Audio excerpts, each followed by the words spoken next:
এই আপনাদের এই অঞ্চলে মতুয়ার একটা প্রাধান্য বেশি না কি?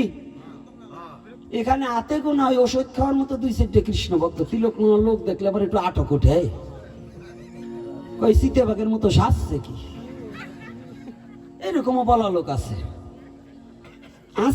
আসেন কে? কথাটা শোনেন, তাই যদি এত হরিভক্ত এই অঞ্চলে হবে, দানও তো ভগবানের ইচ্ছে কম পান না আপনারা, তাই না?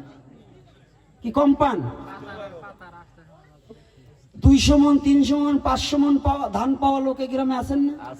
এই আশেপাশে আছে না? আচ্ছা, তাইলে আজকে গোলককর্তার বাড়ি কোথায়? অশ্বিনী গঙ্গাচন্দ্র অশ্বিনী ছুটে এসে এখানে দেহ রেখেছে, তার সমাধিটা ওখানে রয়েছে।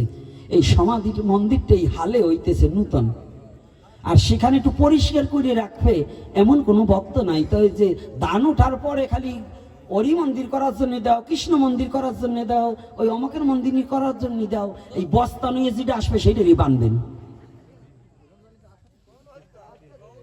কারণ সারা বছর কালেকশন করে যদি আজকে গোলকের বাড়ি যদি ওই অবস্থা হয়, গোলক পাগল যে নৌকের যে ডুঙাটায় চলছে সেই ডুঙাটারে রক্ষণাবেক্ষণ করার মতো যোগ্যতা যদি হরিভক্ত না হয়, তাহলে আপনি ভক্তই না। আমার পাগলের যে অবদান, আজকে যে অশ্বিনী যদি না হতো, হরিচাঁদ গুরুচাঁদকে, তারকচাঁদ যদি না হতো, হরিচাঁদ গুরুচাঁদকে কেউ চিনত না। রাগ করছেন নাকি?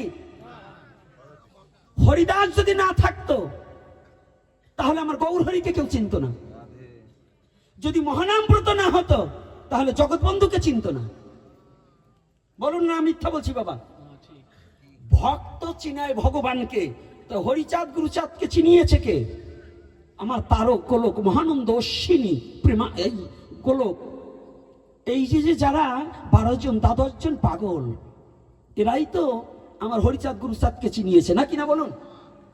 আমার তারক কর্তা যদি লীলামৃত না লেখতো তাহলে আজকে এই হরিচাঁদের চরিত্র সুধা কোথাও পেতেন না।